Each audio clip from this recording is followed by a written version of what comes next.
Last week, we ended our discussion of Deuteronomy chapter 25 with some laws that revolve around God's principle of fundamental fairness among one another. Those laws were given in the context of a wife who intervened in a fight that her husband was having with another man in order to help him win. She grabbed the genitals of her husband's opponent. And this got rolled into a law about not having two different sets of weights and measures used with the obvious intent to cheat people. Immediately following those two are the law we're going to begin discussing today. The law of Deuteronomy 25:17. And this law tells Israel to always remember that their arch enemy is the Amalekites.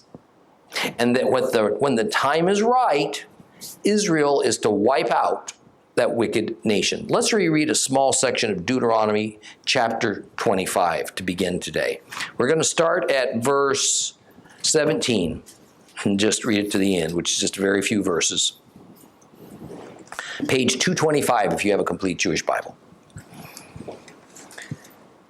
Remember what Amalek did to you on the road as you were coming out of Egypt. How he met you by the road. He attacked the road. He attacked those in the rear. Those who were exhausted. Those who were straggling behind when you were tired and weary. He did not fear God. Therefore, when Adonai your God has given you rest from all your surrounding enemies in the land Adonai your God is giving you as your inheritance to possess, you are to blot out all memory of Amalek from under heaven. Don't forget.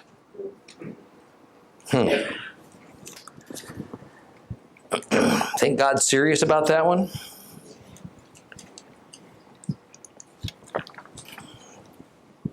Who are the Amalekites that Jehovah wants Israel to never forget, to eventually destroy?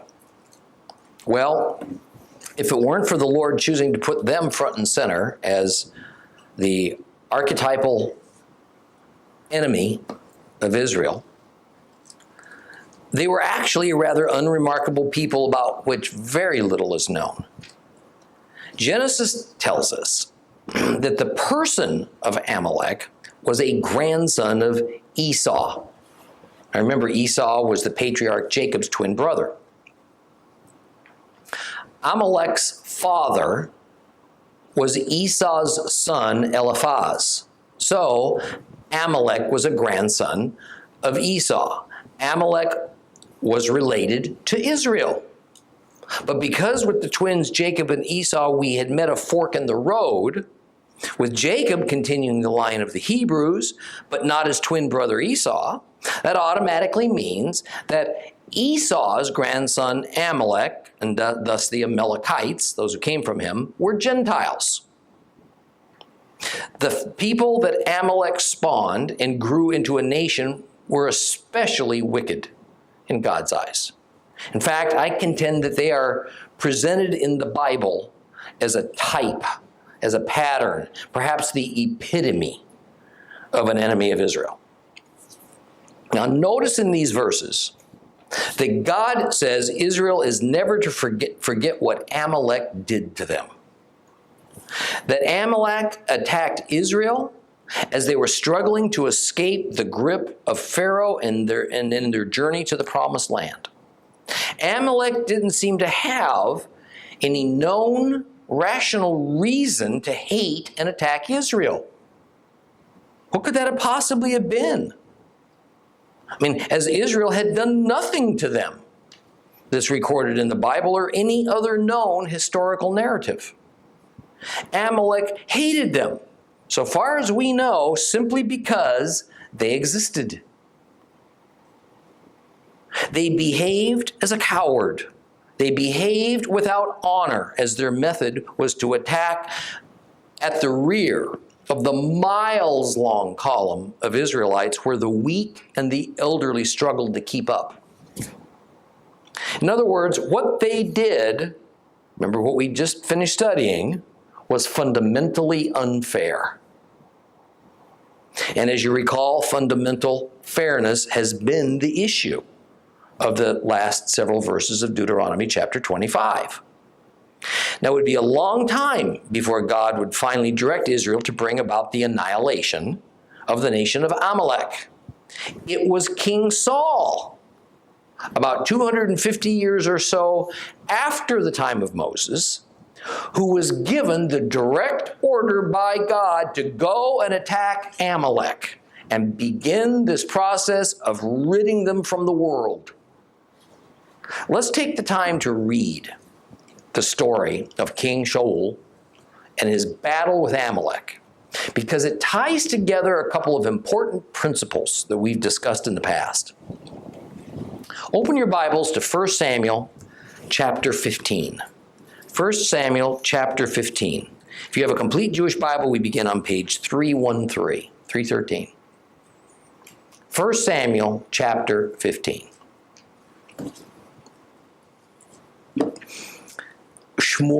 Samuel, said to Shaul, Saul, Adonai sent me to anoint you king over his people, over Israel. Now listen to what Adonai has to say. Here is what Adonai Sevaot says. I remember what Amalek did to Israel, how they fought against Israel when they were coming up from Egypt. Now go and attack Amalek. Completely destroy everything they have. Don't spare them. Kill the women and men and women, children and babies, cows and sheep, camels and donkeys. Saul summoned the people and reviewed them in Telaim, 200,000 foot soldiers, with another 10,000 men from Judah. Shaul arrived at the city of Amalek and lay there in wait in the valley. Shaul said to the Kenites, Go away, withdraw, leave your homes there with the Amalekites. Otherwise I might destroy you along with them, even though you were kind to all the people of Israel when they came out of Egypt. So the Kenites went away from among the Amalekites. Then Saul attacked Amalek, starting at Havilah and continuing towards Shur at the border of Egypt. He took Agag, the king of Amalek, alive, but he completely destroyed the people, putting them to the sword. However, Shaul and the people spared Agag, along with the best of the sheep and the cattle, even the second best, also the lambs, everything that was good. They weren't inclined to destroy these things. But everything that was worthless or weak, they destroyed. Then the word of Adonai came to Samuel. I regret setting up Saul as king because he has turned back from following me and he hasn't obeyed my orders. This made Shmuel very sad, so that he cried to Adonai all night. And Shmuel got up early in the morning to meet Shaul. However, Shmuel was told, Shaul came to Carmel to set up a monument for himself there. But now he's left and he's on his way down to Gilgal. Samuel went to Saul. Saul said to him, May Adonai bless you. I have done what Adonai ordered. But Shmuel answered, If so, why do I hear sheep bleating, cows mooing? Shaul said, Well, they brought them from the Amalekites because the people spared the best of the sheep and the cattle to sacrifice to Adonai your God. But we completely destroyed the rest. Then Samuel said to Shaul, Stop. I'm going to tell you what Adonai said to me last night. He said, Speak. Samuel then said, You may be small in your own sight, but you're the head of the tribes of Israel. Adonai anointed you king over Israel. Now Adonai sent you on a mission. And he told you, Go and completely destroy Amalek, those sinners. Keep making war on them until they've been exterminated. Why did you seize the spoil instead of paying attention to what Adonai said? From Adonai's viewpoint, you've done an evil thing. Saul said to Shmuel, I did too pay attention to what Adonai said. I carried out the mission on which Adonai sent me. I brought back Agag, the king of Amalek. I completely destroyed Amalek, but the people took some of the spoil.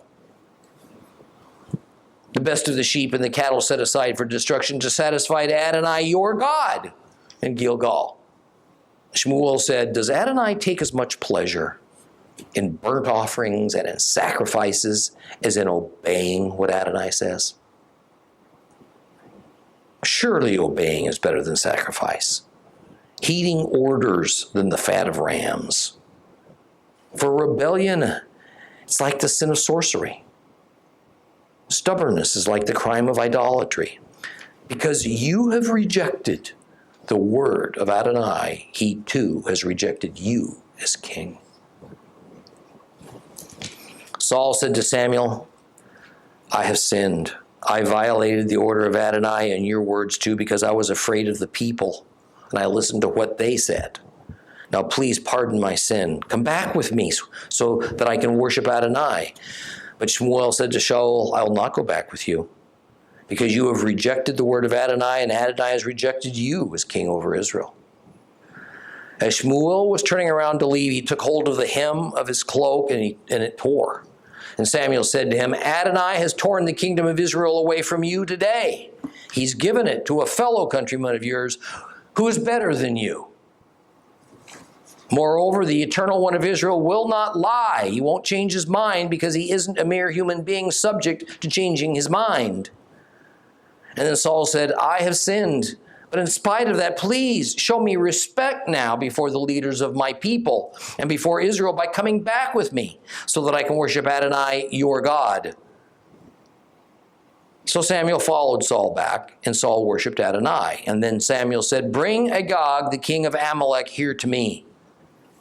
Agag came to him in chains and said, without doubt, mine will be a bitter death. Shmuel said, just as your sword has left women childless, so will your mother be left childless among women. Then Shmuel cut Agag in pieces before Adonai in Gilgal. Samuel returned to Ramah. Saul went up to his house in Givat Shul. Never again did Samuel see Saul until the day he died. But Samuel grieved over Saul, and Adonai regretted that he had made Saul king over Israel. That's pretty powerful stuff. In a nutshell, God orders King Saul to kill everyone and everything associated with Amalek. And Saul immediately summons several thousand troops. They set up an ambush, and they largely succeed in their efforts.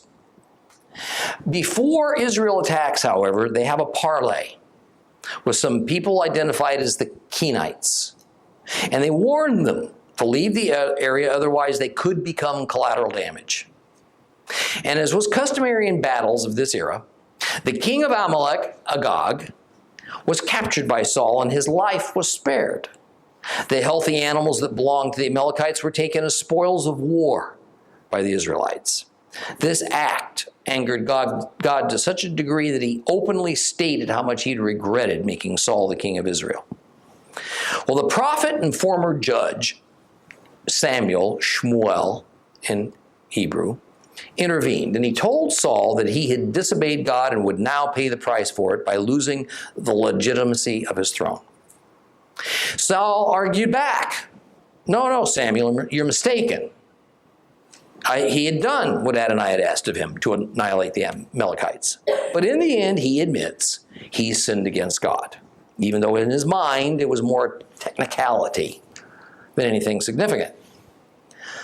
Samuel orders that King Agag be brought to him, whereupon he executes Agag and cuts him up into pieces. This would be the last time that Samuel ever saw Saul, the man he had earlier personally anointed to be the first king of Israel.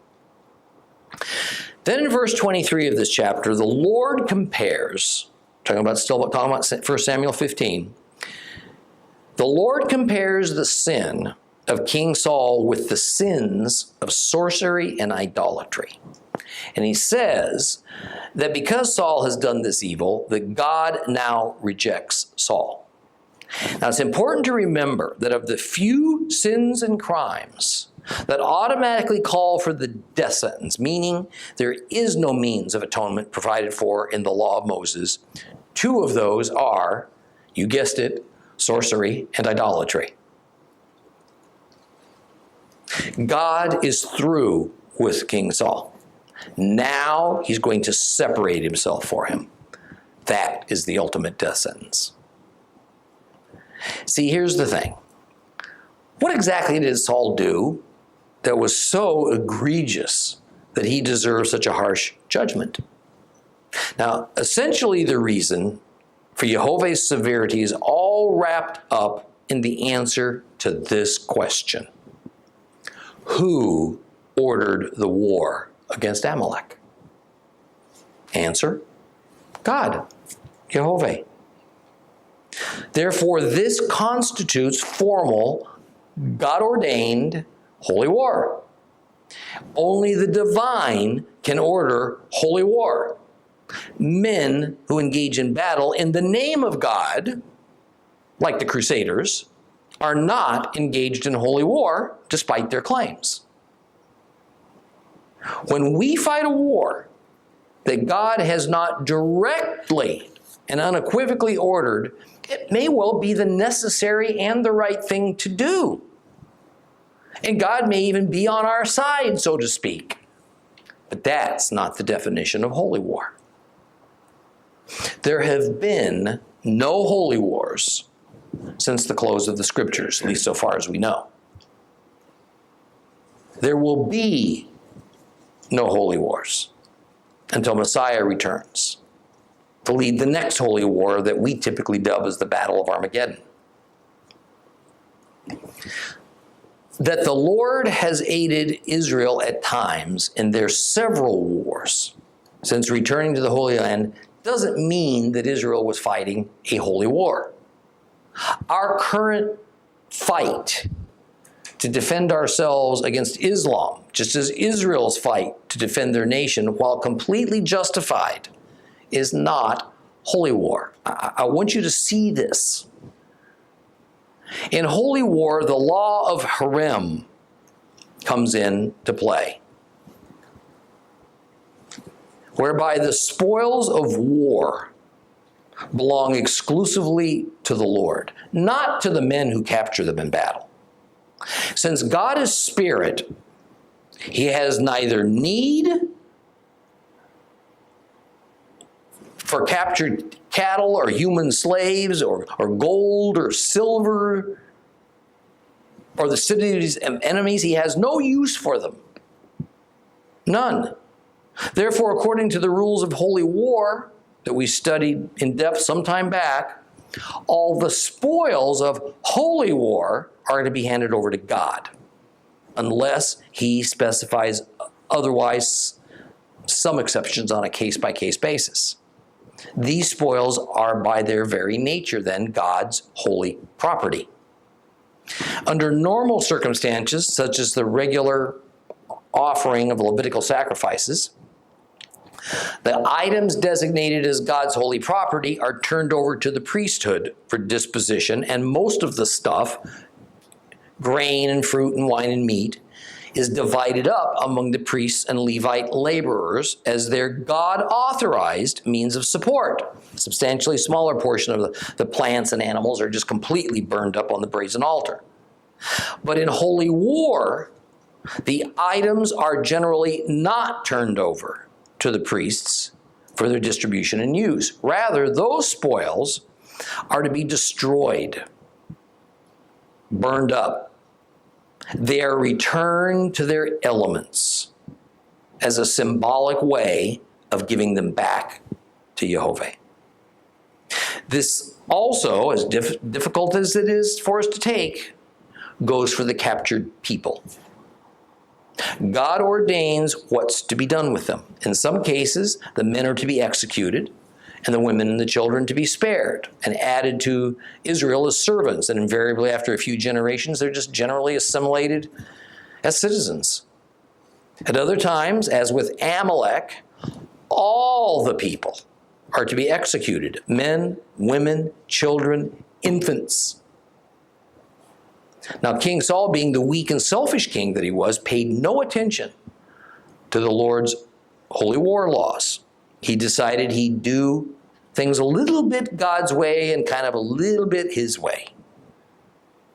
So while he did follow God's commandment to attack Amalek, and it appears that as of this time, Amalek was not a particularly threatening problem for Israel and for Saul, and Shaul did execute all the people, he did not kill the king of Amalek.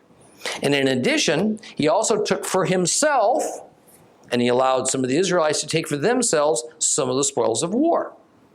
Well, this was a direct affront upon God's holiness, as King Saul and those Israelites had helped themselves to God's holy property.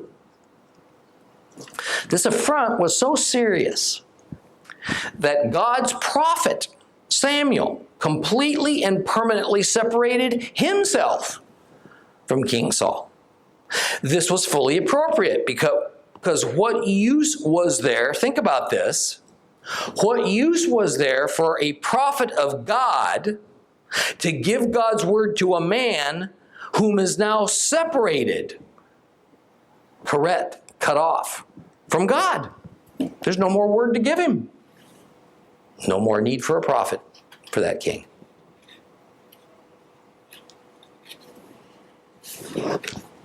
Now, before we get back to Deuteronomy, I would like to mention a couple more things. Often in the Bible, we'll see statements that use the word all. Or we'll see statements that seem to indicate finality or full inclusion, or maybe even full exclusion, for that matter. Almost always, those are general statements. It would be like our getting bilked in some financial scheme and lamenting, oh, we've lost all our money. Well, we may be terribly damaged and indeed our wealth greatly diminished, but we've not lost 100.00% of our money, never again to have any money. That's not what it means. So in our story of the Amalekites, where it says that Saul completely destroyed the people, the Amalekites, that doesn't in any way mean that every last Amalekite was killed. In fact, it next fell to King David to again deal with the Amalekites, and he destroyed them until there was almost nothing left.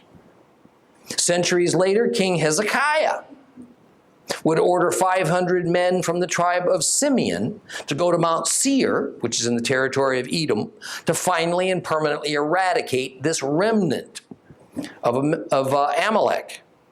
Now, the reason I went to this length to talk about Amalek is because of what I told you at the outset. Amalek was certainly real. The stories about them true, but they also represent a type. And the type that Amalek represents doesn't only pertain to biblical times. When we dust off the history books and we look a little closer, we see that Amalek is also symbolic of the spirit of the Antichrist and of Satan, the great evil one.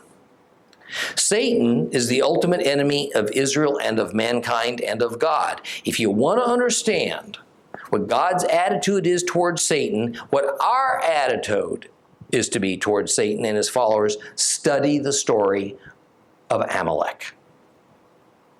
God is in the process of total eradication of Satan, his followers, everything that Satan possesses. Why do you think the earth is going to be burned up? Who possesses this earth?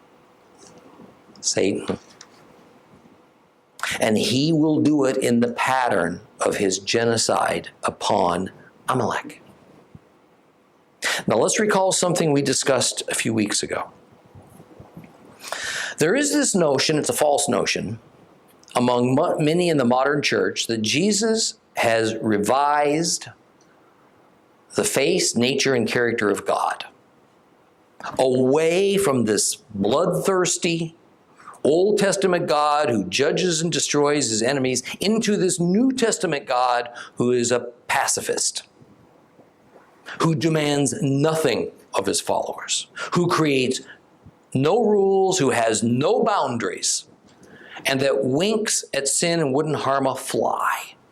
So great is his mercy, so much does he love everyone and everything. The concept is that Jehovah has forsaken his attributes of wrath and justice and now is 100% love and forgiveness. He is the ultimate genie in the bottle who exists only for our benefit. His New Testament motto is, no harm, no foul. And one of the primary sayings of Yeshua that's used to defend this modern proposition is, we're to love our enemies and not to hate them. I accept this instruction completely, but you have to understand, there is a night and day difference between us loving our enemies versus our loving God's enemies. Just as there exists justifiable and rational human war versus God-ordained holy war, so there is not necessarily a connection between our personal enemies, meaning like people who've harmed us or offended us as our neighbors, versus those who God has declared are his eternal enemies, enemies of the kingdom of God. We indeed are to love and not hate that person who has perhaps defrauded us, slandered us, perhaps even tried to kill us, Christian or not. But we're not to love and accept those whom God has explicitly identified as marked for destruction, because they are his eternal enemies who oppose his kingdom. Amalek was one of God's enemies. Satan, his followers, there are others. Notice how the instruction of Deuteronomy 25:17 is to at all times remember what Amalek did to Israel, how God hates them, meaning, in biblical terms, how God rejects them, and how his plan is to use Israel as his divine instrument of final destruction upon Amalek. The modern day believers of the God of Israel are equally to remember Amalek, the nation and the people of Satan, and to be prepared for holy war against them when it starts. That holy war is not far off, and we better be well into our preparation for it. It will begin when God sends Messiah Yeshua back to be that divine warrior leader against Satan and all of his followers. But while long ago the preparation for Israel was spears and bows and swords, for us it is trust in Yeshua as our Savior and in the Word of God as God's will for all men. Notice also that while Israel was to be separate as possible from Amalek and was to have nothing to do with Amalek and was to defend themselves at all times from Amalek, that a holy war against Amalek was not to be attempted any old time Israel was feeling its oats. If Israel suddenly had some religious fervor grip them, and the leaders got together and decided now they're strong enough to attack Amalek, that doesn't make it holy war. Let's move on to Deuteronomy chapter 26. Now, before we read that chapter, I'd like to introduce it by saying that it begins a 4-chapter section that revolves around the blessings and the curses contained in the law of Moses. We ended chapter 25, where the subject was essentially fundamental fairness, or its opposite, fundamental unfairness. And in this 4-chapter section of Deuteronomy that begins with chapter 26, the subject of true religion will be briefly summarized and examples will be given. That's what we all need to know. What does the Lord see as true religion? And we should all etch this divine statement into our memories. Because at the end of the section, often forgotten admonition of God is that this commandment that I command you today is not too hard for you.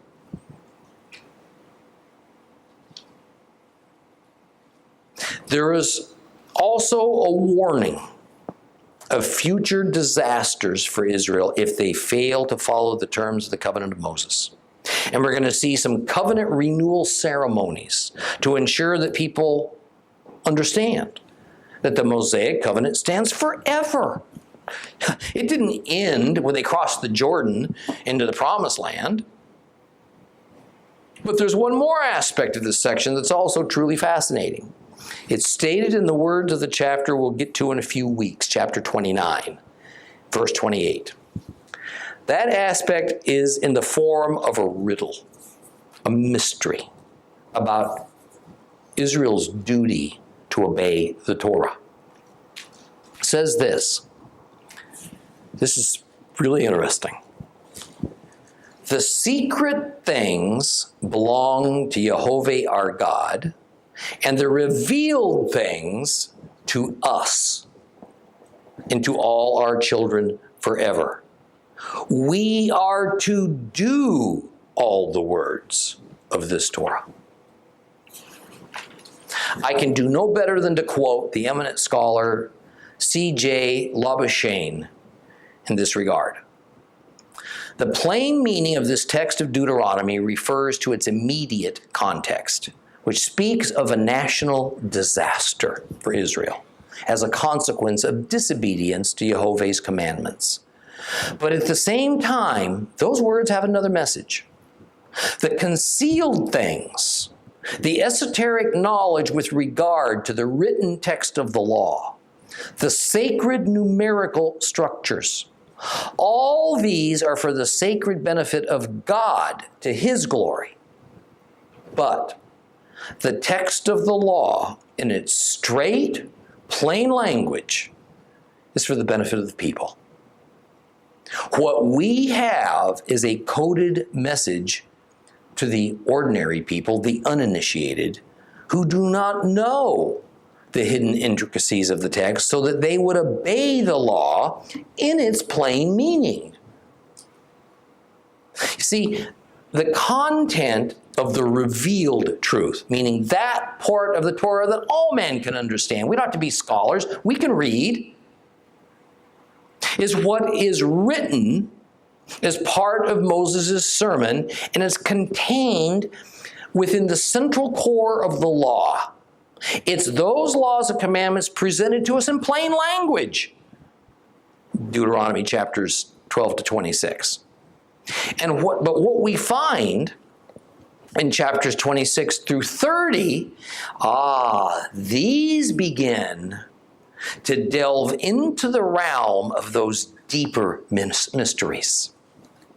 Those deeper mysteries that only those who know and love and diligently seek the God of Israel can even hope to comprehend. So, let's read Deuteronomy chapter 26.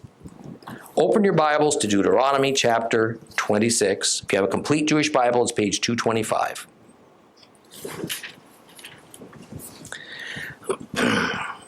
When you have come to take possession, when you have come to the land of Adonai your God is giving you as your inheritance, taken possession of it and settled there, you are to take the first fruits of all the crops the ground yields, which you will harvest from your land that Adonai your God is giving you, and then put them in a basket and go to the place where Adonai your God will choose to have His name live. You will approach the priest holding office at that time and say to him, "Today I declare to Adonai your God that I have come to the land Adonai swore to our ancestors that He would give us." The priest will take the basket from your hand and put it down in front of the altar of Adonai your God. Then in the presence of Adonai your God, you are to say, "My ancestor was a nomad from Aram. He went down into Egypt, few in number, and stayed. There he became a great, strong, populous nation. But the Egyptians treated us badly. They oppressed us and imposed harsh slavery upon us. So we cried out to Adonai, the God of our ancestors, and Adonai heard us, and He saw our misery, our toil, our oppression. And Adonai brought us out of Egypt with a strong hand, an outstretched arm, with great terror, and with signs and wonders. Now He has brought us to this place. given us this land, a land flowing with milk and honey. Therefore, as you see, I have now brought the first fruits of the land which you, Adonai, have given to me. You are then to put the basket down before Adonai your God, prostrate yourself before Adonai your God, and take joy in all the good that Adonai your God has given you, your household, the Levites, and the foreigner living with you. And after you've separated a tenth of the crops yielded in the third year, the year of separating a tenth, and you've given it to the Levites, the foreigner, the orphan, and the widow, so that they can have enough food to satisfy them while staying with you, you are to say in the presence of Adonai your God, I have rid my house of the things set aside for God, and I've given them to the Levites, the foreigner, the orphan, and the widow, in keeping with every one of the commandments you gave me. I haven't disobeyed any of your mitzvot, your commandments, or forgotten them. I haven't eaten any of this food when mourning. I haven't put any of it aside when unclean, nor have I given any of it for the dead. I have listened to what Adonai my God has said. I have done everything you ordered me to do. Look out from your holy dwelling place, from heaven. Bless your people Israel and the land you gave us as you swore to our ancestors, a land flowing with milk and honey. Today, Adonai your God orders you to obey these laws and rulings. Therefore, you are to observe and obey them with all of your heart and all of your being. You are agreeing today that Adonai is your God, that you will follow his ways, observe his laws, commandments, and rulings, and do what he says. In turn, Adonai is agreeing today that you are his own unique treasure, as he promised you, that you are to observe all of his commandments, that he will raise you high above all the nations he's made in praise, reputation, and glory, and that, as he said, you will be a holy people for Adonai your God. One of the more interesting revelations of this chapter is that it is here and here alone in the entire Torah do we find some precisely prescribed declarations that each lay worshiper is to recite while doing the rituals of bringing their first fruits to the tabernacle. In essence, these declarations are God-designed form prayer for the ordinary Israelites. In that sense, this prayer is very similar in nature to the New Testament Lord's Prayer. While the priests often have form prayers as part of their ritual liturgy, we really don't find much in the way of form prayers in the Bible that are designed for the average person to recite. This law about bringing the first fruits to the tabernacle and later on to the temple could not be performed out in the wilderness. It was a practical matter. Only after the Israelites had conquered and settled the land of Canaan could this be observed when the tribes had fields and orchards to harvest. It is interesting to me that one of the instructions for the Hebrew farmer is that he is to place the portion of his harvest that he'll bring to present to God into a basket. It seems like an awfully trivial detail until we realize that up to this point in Israel's history, where we are now in Deuteronomy, Israel knows very little about farming. They were historically a shepherding people. They raised animals. In Egypt, some were likely engaged in agriculture, but the larger portion were shepherds. They were construction workers. Therefore, while first fruit ceremonies were known to some Middle Eastern cultures, they probably weren't very well known to the Israelites. Details had to be given to these future farmers. Now, by now, our studies have introduced us to two so-called first fruits ceremonies. The one which in Hebrew is called Bichrim, in association with the spring festivals of Passover and unleavened bread. Then another summer festival of first fruits that's called Shavuot, or Christians call it Pentecost. There is actually a third first fruits celebration that is held in conjunction with the fall festival season called Sukkot, or the Feast of Tabernacles. This last one is more technically known as the final ingathering, meaning it marks the end of the harvesting season as winter nears. Now, each of these three festivals that dealt with first fruits was connected to pilgrimage festivals. Of the 7 total biblical feasts, 3 of them required that each worshiper, generally meaning the males, journey to the location of the tabernacle with his offering of first fruits. That is the meaning of the statement in verse 3 that ends with the words, "Go to the place where the Lord your God will choose to establish his name." That place would move a few times after Israel first conquered Canaan, with Shiloh being the most permanent location for the tent. And in time, Israel would establish several competing sites. And eventually, by the time of David and then his son Solomon, it would become Jerusalem, where the temple was finally constructed. At each of these 3 times per year, journeys to the tabernacle of the worshiper's to lay his basket of produce, or rather hand off his basket of produce to the priest, who will then officiate and perform the ceremony. And upon turning his sacrifice of first fruits over to the priest, the lay person is then to declare the following words: "I acknowledge that this day before the Lord your God that I have entered into the land that the Lord swore to our fathers to assign us." Now, the meaning of that declaration is straightforward, but it's also monumental. It is the fulfillment of the Abrahamic covenant. It is saying, God, we have fulfilled it. The land that was promised by God to Abraham, Isaac, and Jacob so long ago has been given. It's finished. It was not another land. It was this land. It would not happen in another time. It was now. The connection with the giving of the first fruits of the field is that without the land they now possess, there's no first fruits to give. Now, church, I want you to hear me. It grieves my heart to hear so many denominational leaders actually question why it is that the Jews necessarily have to be back in Israel. Why can't they be someplace else? And this is an issue because the Jewish presence there supposedly has displaced these Palestinians.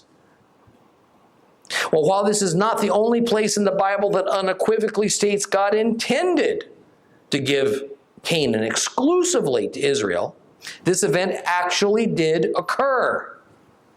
And God even required the Israelites to acknowledge out loud this fact in a prayerful declaration. It's noteworthy that the declaration is, "I have entered the land of Canaan." Now, that might have seemed more appropriate of a declaration for the first generation of the Israelites, those who fought beside Joshua. But the Lord intends that every generation of Hebrew identify him and herself with the land as though they were the first ones there. The Mishnah states regarding the Passover observances that in every generation, one must view oneself as if you personally came out of Egypt. This is the source of that principle. Well, this concludes the first part of the first fruit ceremony. Next, after the priest has taken the basket, he sets it before the altar. The Hebrew farmer is now required to make another declaration. And what makes it interesting is that it essentially is a brief review of the history of Israel. The worshiper acknowledges a number of things in this second prayerful declaration. First, that Israel began as nothing special. My father was a nomad from Aram. The precise meaning of this has been haggled over a bit, but the underlying concept's pretty simple. Abraham, Isaac, and Jacob all identified more with the homeland of their ancestor, Terah. That's Abraham's father, than the place where they wandered to, Canaan, before they then relocated to Egypt. One of the names for the region where Abraham came from is Aram, alongside the river. So this is quite correct to identify the patriarchs as Aramaeans. Aramaeans. So some Bible versions will translate this as a fugitive from Syria, because Damascus, Syria, eventually became the stronghold for the Aramaeans, not too long after the time after the patriarchs. All that said, the thing is that each Israelite declares their personal association to the patriarchs, and the patriarchs were originally from Aram. Now, next it is acknowledged that being very small in number, Jacob's clan, in no way big enough to be seen as a people or as a nation, went down into Egypt, where they did become a large nation. Third, the condition of their stay in Egypt is now stated. It was under harsh oppression that they existed. Fourth, it was from this condition of hard labor and slavery that the Lord rescued Israel, and he did it in a miraculous and supernatural way. Fifth, God moved Israel from a place where they were landless and without hope to the land he had set aside for his people as promised to the patriarchs, where they would own land and the land would produce abundantly for them. And sixth, since it is God who owns all things, since he created all things, it's only logical that things that grow from the soil of the promised land should be seen as God's property. So a portion of what grows, the first and the best, is offered back to Jehovah in thanksgiving. Hidden in all this is that Israel denies the Canaanites' claim that Baal is the ruling god over the land. It is Jehovah that is supreme. He is behind all the wonders that have happened to Israel. Now, another interesting note is that biblically and historically, right up to this day, by the way, Jews see things within the context of the nation and the people of the Jews collectively, rather than as individuals. The scriptures bear out this view of collective identification as more important to them than individuality. Therefore, priests perform the rituals on behalf of Israel, and the feasts are for Israel to do corporately. There are only a few places in the Torah where the individual is highlighted. And it is this particular one that draws my attention because it's all about redemption. Each Israelite must acknowledge his own personal identification with the God of Israel and the redemption that Jehovah has given to him or her as an individual. The first fruit ceremonies are very personal in tone and in purpose. The ceremony then concludes with a joyous feast. A festive meal is eaten near the entry to the sanctuary, and this is required of the worshiper. And since the Levites were busy tending to the matters of the tabernacle, they generally weren't able to farm. So the Levites were to be invited to share in this festive meal provided by the hundreds of thousands of worshipers who did farm, and they came to celebrate. Even the ger, the foreigners, were to be invited to participate because it helps Israel to remember these uncomfortable circumstances of being a foreigner in a land not their own. Therefore, they are to have mercy and compassion on foreigners because the Lord does. I think we'll end it here today, and we'll start again at verse 12 next week. Please rise.